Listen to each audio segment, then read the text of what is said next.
بسم اللہ الرحمن الرحیم اللہم صلی علی محمد وعلی آل محمد کما صلیت علی ابراہیم وعلی آل ابراہیم انک حمید مجید اللہم بارک علی محمد وعلی آل محمد کما بارکت علی ابراہیم وعلی آل ابراہیم انک حمید مجید۔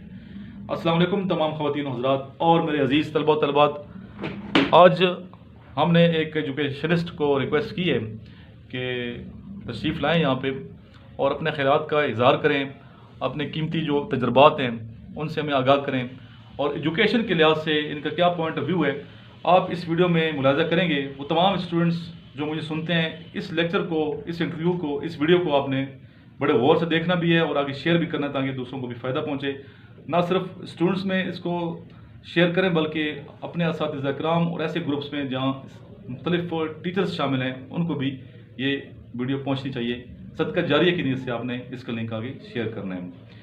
جی چلتے ہیں ہم سر کے پاس۔ السلام علیکم سر۔ جی السلام، بہت شکریہ سر۔ جی پہلے تو آپ اپنا مختصر سا انٹروڈکشن کروا دیں کہ آپ نے پاکستان کے کن کن شہروں میں نوکری کی ہے، کن کن تعلیمی اداروں میں خدمات۔ میرا نام محمد یونس، تعلق میرا KPK سے ہے اور میں پہلے بھی عرض کر چکا ہوں کہ میرا تعلق جو ہے وہ پڑھنے اور پڑھانے سے ہے۔ بنیادی طور پر میں ایک معلم ہوں، ٹیچر ہوں، اپنے آپ کو استاد کہتا ہوں بنیادی طور پہ۔ گو کہ مختلف مینیجریل ورک کے اندر بھی کام کیا ہے، ایڈمنسٹریٹر بھی رہا ہوں، مختلف اداروں کے اندر ایز اے پرنسپل بھی کام کیا ہے، ایز اے ٹرینر بھی کام کیا ہے، لیکن بنیادی طور پر جب میں اپنا تعارف کرواتا ہوں تو ایک معلم، ایک استاد، ایک ٹیچر کی حیثیت سے۔ اہم تعلیمی اداروں میں جو پاکستان کے نامور تعلیمی ادارے ان میں نور خان بیس ہے راولپنڈی میں، تو ادھر آپ کی کیا خدمات سے انجام دیتے رہے ہیں؟ جی میں نے پاکستان ایئر فورس کے ساتھ بھی کام کیا اور بلکہ کر رہا ہوں۔ اس کے علاوہ یونیورسٹی آف ایگریکلچر پشاور کے اندر بھی میں نے پڑھایا۔ سر جو آپ کے 3 فورم ہیں، اسکول، کالج اور یونیورسٹی، تینوں فورم کے اوپر میں اپنی خدمات سر انجام دے چکا ہوں۔ اور بدقسمتی سے سر یہ کہوں گا کہ ہمارا جو تعلیمی نظام ہے بنیادی طور پر میں اس سے مطمئن نہیں ہوں۔ میں پہلے جیسے عرض کر چکا ہوں کہ اسکول کے اندر، کالجز کے اندر اور یونیورسٹی کے اندر مختلف فورم کے اوپر میں اپنی خدمات سر انجام دے چکا ہوں، لیکن ہماری تعلیمی اداروں کے اندر سب سے بڑا جو فقدان ہے وہ تربیت کا ہے۔ آپ کو پریکٹیکل انسان نہیں بناتے، آپ کو ایک پریکٹیکل طالب علم نہیں بناتے۔ ہم بنیادی طور پہ جب ایجوکیشن کو ڈیفائن کرتے ہیں تو ہم یہ کہتے ہیں کہ ایجوکیشن جو ہے وہ نیشنل انویسٹمنٹ ہے اور بڑی پازیٹیو کنٹریبیوشن ہے ٹوارڈس فیوچر۔ تو یہ جو نیشنل انویسٹمنٹ ہے جو ہم اپنے بچوں کے اوپر انویسٹ کر رہے ہیں، چاہے وہ اسکول میں ہو، کالج میں ہو یا یونیورسٹی کے اندر ہو، کیا ہم اپنے بچے کو پریکٹیکل ایک طالب علم بنا رہے ہیں؟ نہیں، میرا خیال یہ ہے کہ ہم تینوں فورم کے اوپر یہ دیکھ چکے ہیں کہ پریکٹیکلٹی کا بڑا فقدان ہے۔ ہمارے جو تعلیمی ادارے ہیں وہ میٹیریلسٹ پروڈکٹ جو ہے وہ پروڈیوس کر رہے ہیں، وہ ایجوکیشنسٹ پروڈیوس نہیں کر رہے۔ اس کی وجہ یہ ہے کہ ہماری تعلیمی اداروں کے اندر انویسٹرز نے پوزیشن لے لی ہے ایجوکیشنسٹ کی۔ آپ کو پتہ ہے کہ جس فیلڈ کے اندر میٹیریلسٹ آ جائیں، انویسٹرز آ جائیں، وہاں ایجوکیشنسٹ لوگوں کا فقدان ہو جاتا ہے۔ اور جہاں یہی المیہ ہے ہماری ایجوکیشن کے اندر کہ ہمارا ایجوکیشنل سسٹم جو ہے وہ ڈے بائی ڈے پیچھے کی طرف جا رہا ہے، آگے کی طرف نہیں جا رہا۔ اور بڑی مایوسی کے ساتھ کہنا پڑتا ہے سر کہ gone are the days when there were teachers like Wasif Ali Wasif, when there were students like Ashfaq Ahmad and when there were institutions like Aligarh. آپ کو اب علی گڑھ جیسا ادارہ نہیں ملے گا، آپ کو سر واصف علی واصف جیسے ٹیچرز نہیں ملیں گے، آپ کو اشفاق احمد جیسے طالب علم نہیں ملیں گے۔ اس کی وجہ یہ ہے کہ ہماری تعلیمی اداروں کے اندر انویسٹرز آ گئے ہیں، ایجوکیشنسٹ ختم ہو گئے ہیں۔ ایک ٹیچر، ایک طالب علم کا جو آپس میں ربط تھا، تعلق تھا، کنیکٹیویٹی تھی، وہ ٹوٹ چکی ہے، وہ ربط ختم ہو چکا ہے۔ ہم کوشش یہ کرتے ہیں کہ مختلف فورم کے اوپر جب پڑھاتے ہیں تو یہ رابطہ، یہ تعلق استوار کرنے کی کوشش کرتے ہیں اور بچے کو پریکٹیکل بناتے ہیں۔ سر ہماری ایجوکیشن سسٹم آپ کو بہتر جانتے ہیں، آپ بذات خود ایک ایجوکیشنسٹ ہیں، کافی اداروں کے اندر کام کر چکے ہیں، تو آپ کی بات کو میں سیکنڈ کر کے تھوڑی سی تمہید باندھوں گا مزید۔ وہ یہ کہ جو پریکٹیکلٹی ہے وہ ہماری کلاس روم کے اندر کیوں نہیں ہے؟ ہم نے اپنے کلاس روم کو ایک سلیبس تک کیوں محدود کیا ہے؟ ہم نے چیپٹرز تک، سلیبس تک اور ایک کتاب تک اپنے کلاس روم کو کیوں محدود کیا؟ ہم نے اس کلاس روم کو لیبارٹری کیوں نہیں بنایا؟ ہم نے اس کلاس روم کے اندر پریکٹیکل ایکٹیویٹیز کیوں نہیں کی؟ ہم نے اس کلاس روم کے اندر اعتماد بچے کو کیوں نہیں دیا؟ جو چیز ریفلیکٹ ہو رہی ہے کلاس روم کے باہر ہمارے معاشرے کے اندر، وہ چیز کلاس روم کا حصہ کیوں نہیں ہے؟ میرا یہ آپ سے بھی سوال ہے اور پاکستان کے جتنے بھی ایجوکیشنسٹ ہیں سب سے سوال ہے کہ 2 تربیتی ممبر ہوتے ہیں، فورمز ہوتے ہیں کسی بھی معاشرے کے اندر۔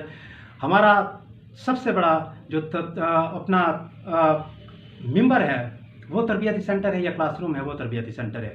مسئلہ یہ ہے کہ ہمارا جو ممبر ہے جہاں ہمارے مولوی صاحبان بیٹھے ہوئے ہیں وہاں بھی ایجوکیشن کا فقدان ہے. جو ہمارے کلاس روم ہے جہاں ہمارے اساتذہ کرام بیٹھے ہوئے ہیں اس فورم کے اوپر بھی ایجوکیشن کا سب سے بڑا فقدان ہے.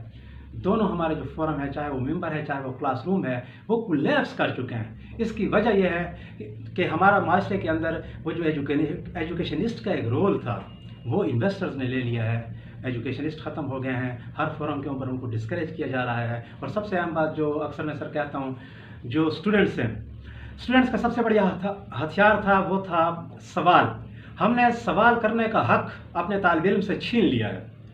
سر امام غزالی سے کسی نے پوچھا کہ آپ وقت کے اتنے بڑے امام ہیں آپ اتنے بڑے امام وقت کے کیسے بنے؟ تو انہوں نے بڑا خوبصورت جواب دیا. انہوں نے کہا کہ پہلا دن جس دن میں اسکول گیا اور اسکول سے واپس آیا تو میری والدہ نے پہلا سوال مجھ سے یہ کیا بیٹا آج آپ نے اپنے معلم کے اوپر اچھے سوالات کیے؟ تو امام غزالی نے جواب اپنی والدہ کو دیا کہ والدہ میں نے معلم کے اوپر کوئی بھی سوال نہیں کیا. تو اس کی والدہ نے اسے ایک ایڈوائز یہ کی کہ بیٹا اگر آپ نے اچھا اور بڑا انسان بننا ہے تو ہمیشہ ایک معیاری کویسچن کیا کریں, اچھا سوال کیا کریں. تو امام غزالی کہتا ہے کہ وہ دن اور آج کا دن میں نے ہمیشہ اچھے سوالات کیے ہیں اور اس سوال کی بدولت میں وقت کا امام بنا. دنیا اگر آج مجھے امام غزالی کہتی ہے تو اس کے پیچھے سوال ہے.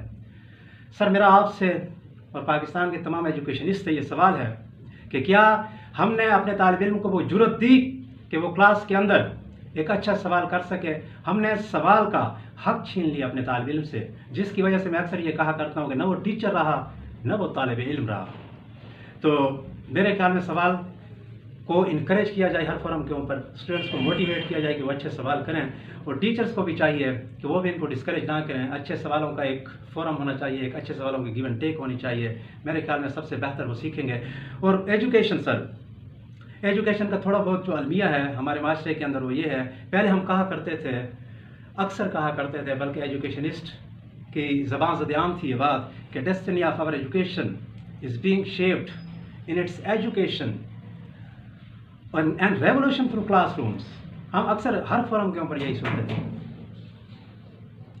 اچھا سر میرا آپ سے بڑا اہم کویشچن ہے وہ یہ کہ آج کے طالب علم میں چاہے میل ہے چاہے فیمیل ہے کانفیڈنس کی کمی ہے, اعتماد کی کمی ہے. حالانکہ نمبر بہت اچھے لے رہے ہیں اسٹوڈنٹس, A+, اسٹوڈنٹس کا آتا ہے, میٹرک میں بھی A+, FSC میں بھی A+, BSc میں بھی A+ لیے ہوتا ہے, ماسٹر میں بھی A+ لیے ہوتا ہے. اس کے بعد سورس بھی بہت ہیں اسٹوڈنٹ کے پاس نالج کا, یوٹیوب ہے, چینل ہے, نیٹ ہے, لائبریریز بڑی پڑی ہیں, ٹھیک ہے, اچھے اساتذہ کرام بھی ہیں. لیکن پھر بھی یہ کیا وجہ ہے کہ ایک طالب علم اس میں اعتماد کی کمی ہے, کہاں خلا دیکھتے ہیں آپ؟ سر بنیادی بات یہ ہے, پہلے بھی میں عرض کر چکا ہوں, ایک تو یہ ہے کہ ہمارا ٹیچر جو ہے وہ مکمل طور پر ٹرین نہیں ہے. ایک ٹیچر بدقسمتی سے مجھے کہنا پڑتا ہے, بتا دیں خود میں ایک ٹیچر معلم ہوں, لیکن میں اپنے آپ کو بھی بلیم کر رہا ہوں یہ کہ ہمارا ٹیچر تربیت یافتہ نہیں ہے, وہ ٹرین نہیں ہے. دوسری بات جو میں پہلے بھی عرض کر چکا ہوں کہ ہمارا اسٹوڈنٹس جو سوال کرنا جانتا تھا ہم نے اپنے اسٹوڈنٹ سے سوال کرنے کا پوچھنے کا حق چھین لیا ہے, ڈسکریج کیا جاتا ہے. دوسری بات اور تیسری بات سب سے اہم بات کہ ہمارے اسٹوڈنٹس کے ہاتھ میں موبائل تو یقیناً ہے سر, انفارچونیٹلی ہمارے اسٹوڈنٹس کے ہاتھ میں کتاب نہیں ہے, وہ لائبریریوں سے دور ہیں, ان کا کتاب سے شرف ہٹ گیا ہے. میں اکثر اسٹوڈنٹ سے کہا کرتا ہوں کہ آپ نے کتنی کتابیں پڑھی, تو کسی بھی اسٹوڈنٹس کی طرف سے یہ جواب نہیں ملتا کہ میں نے دسیوں یا سینکڑوں کتابیں پڑھی. اس ٹرینڈ کو کیسے ختم کیا جا سکتا ہے جو شارٹ کٹ کا ٹرینڈ ہے, شارٹ کٹ کی تلاش میں اسٹوڈنٹ جاتے ہیں. ایون پریزنٹیشن ہم کہتے ہیں کہ اس ٹاپک پہ کشمیری شو فار ایگزامپل ہے تو پریزنٹیشن بنا کے لائیں تو وہ کاپی پیسٹ کر کے لے آتے ہیں, خود نہیں لکھتے. تخلیقی صلاحیتوں کو فقدان کیوں ہے, کیسے ختم کیا جائے؟ جی میں اساتذہ کرام سے یہ ریکویسٹ کروں گا کہ خدا را اپنے بچے کی تربیت کریں, اپنے بچے سے سوال کا حق نہ چھینیں, اور سب سے اہم بات اپنے بچے کو کتاب کی طرف لائیں. اپنے بچوں کو آپ لوگوں نے لائبریری کی طرف لے کے جانا ہے, کتاب کی طرف لے کے جانا ہے. ابھی جو خلا ہے بچے کا اور کتاب کا یہ بہت زیادہ ہے, اور جب تک کتاب بچے کے ہاتھ میں نہیں ہوگی تو میرے خیال میں ہم اس کو ایک طالب علم نہیں کہہ سکتے. آپ کو پتہ ہے سر ایک طالب علم کی بیسٹ ڈیفینیشن وہ کیا ہے؟ ایک بیسٹ ڈیفینیشن اکثر مختلف فورم کے اوپر ہم کہتے ہیں میرے نزدیک وہ اسٹوڈنٹ نہیں ہے جس کی آنکھ میں خواب نہیں ہے. سر میرے نزدیک وہ اسٹوڈنٹ ہو ہی نہیں سکتا جس کے ذہن میں وسعت نہیں ہے. میرے نزدیک وہ اسٹوڈنٹ ہو ہی نہیں سکتا جس کے سینے میں علم نہیں. آج کا طالب علم نہ تو اس کے ذہن میں وسعت ہے, نہ اس کی آنکھ میں خواب ہے, نہ اس کے سینے میں علم ہے, اور اس کی سب سے بنیادی وجہ یہ ہے کہ کتاب سے دوری. جو پاسٹ کے اسٹوڈنٹس تھے انہوں نے اپنے ہاتھ میں کتاب لی, انہوں نے اپنے سینے میں کتاب اتاری, انہوں نے کتاب کو تھاما. آج کے اسٹوڈنٹس نے